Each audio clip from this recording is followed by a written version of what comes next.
খালেদা জিয়ার সুস্থতা কামনা করে কিশোরগঞ্জ প্রেস ক্লাবের দোয়ার আয়োজন।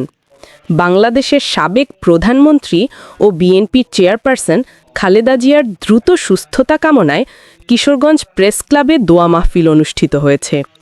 মঙ্গলবার ২ ডিসেম্বর মাগরিবের নামাজের পরে প্রেস ক্লাব মিলনায়তনে আয়োজিত এ দোয়া মাহফিলে স্থানীয় সাংবাদিকরা সহ বিভিন্ন শ্রেণী পেশার মানুষ অংশ নেন।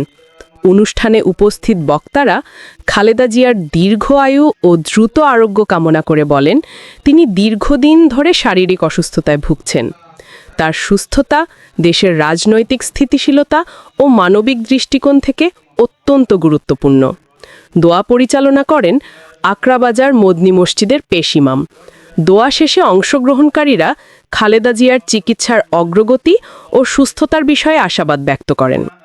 আয়োজকরা জানান, মানবিক দায়িত্ববোধ থেকেই এ দোয়া অনুষ্ঠান আয়োজন করা হয়েছে। উক্ত দোয়া মাহফিলে উপস্থিত ছিলেন কিশোরগঞ্জ প্রেস ক্লাবের সাবেক সভাপতি ও পাবলিক লাইব্রেরি সাধারণ সম্পাদক আ লতিফ, কিশোরগঞ্জ জেলা বিএনপির সাধারণ সম্পাদক মাঝারুল ইসলাম, কিশোরগঞ্জ প্রেস ক্লাবের সভাপতি একে নাসিম খান, সহ-সভাপতি মাসুদ ইকবাল, সাধারণ সম্পাদক সাইফুল মালেক চৌধুরী, সহ সাধারণ সম্পাদক মনিরুজ্জামান চৌধুরী সোহেল, জেলা যুবদলের সভাপতি খসরুজ্জামান শরীফ। মশিউর রহমান চন্দন, কিশোরগঞ্জ রিপোর্টার। ইসলামের পক্ষেও যথেষ্ট কাজ করেছে, বিশেষ করে উনি অনেক উলামায়ে কেরামকে মহব্বত করতেন, যেটা আমরা 2001-এর নির্বাচনে দেখেছি। আমি তখন ছোট, সবে মাত্র মাদ্রাসায় ভর্তি হয়েছে।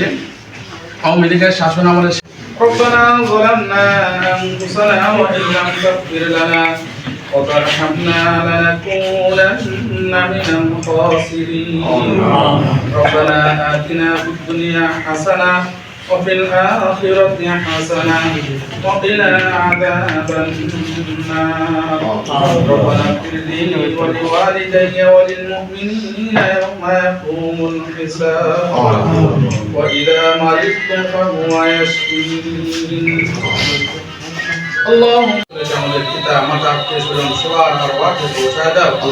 আল্লাহ, আজকে জাতীয় উদ্দেশ্যে আমরা এখানে হাত করেছি। জনাব বেগম খালেদা জিয়া উনি অসুস্থ মানুষ, মাওলা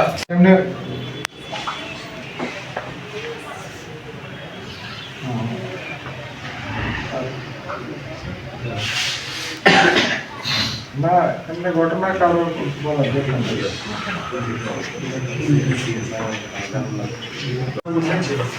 এই জন্য আজকে দেশের আপামর সকল জনতা, যারা শিক্ষিত অশিক্ষিত, ধর্মীয় শিক্ষিত বা জেনারেল শিক্ষিত, সবাই তার জন্য দোয়া করে।